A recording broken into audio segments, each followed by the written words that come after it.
All right, so your assignment for line is pretty simple and it's not very glamorous or fun, but trust me, it's important.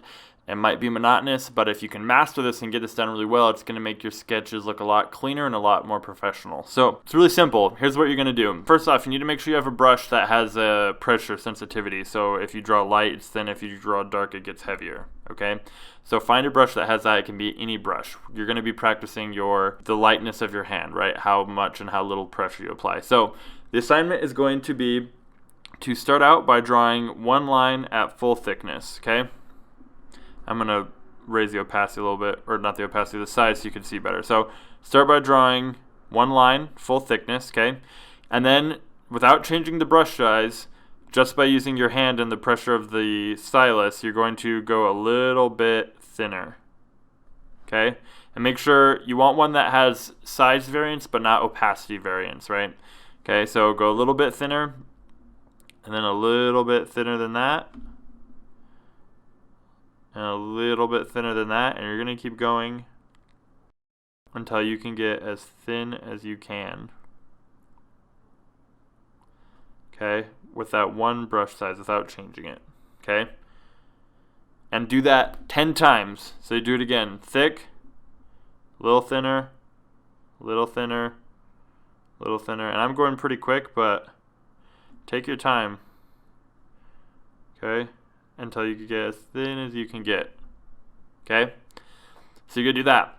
Next thing you're going to do, after you've done that 10 times, is you're going to do this 10 times for each one. You're going to start by starting thick and then ending really thin. And you want to try to make it as smooth of a transition as possible, right? So that's a good one. This is bad. That's not what you want.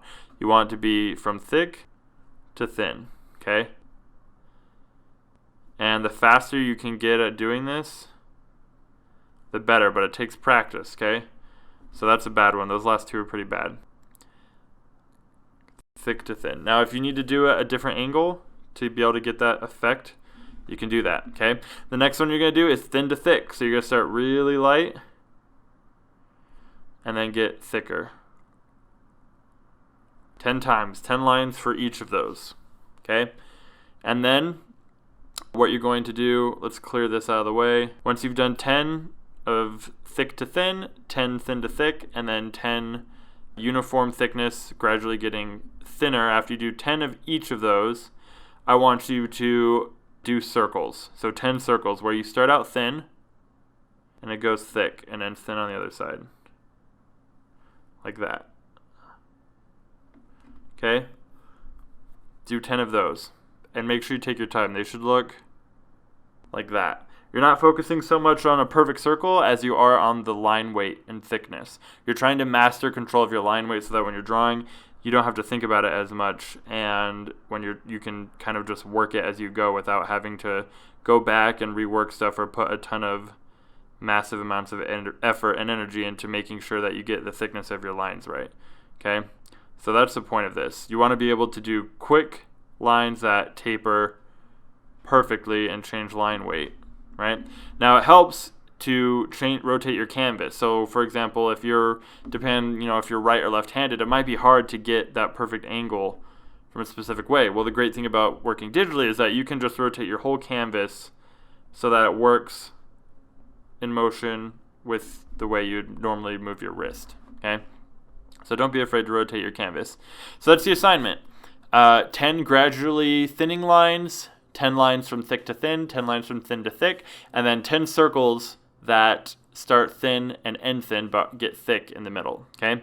And then, if you feel like you still need work on one of those, so you didn't master, do another 10, another 20 until you really get it, okay? Honestly, 10 is a little on the slim side of things. I don't want to overload you guys, but if you really want to get good at this, probably even double it, right? Do 20 of each of these, but do at least 10. If you want to post these in the Facebook group, you can. If you're having an especially hard time or you need help trying to figure out brushes, post in the Facebook group. Otherwise, there's no need to post. These are pretty basic, but I will see you guys in the next lecture.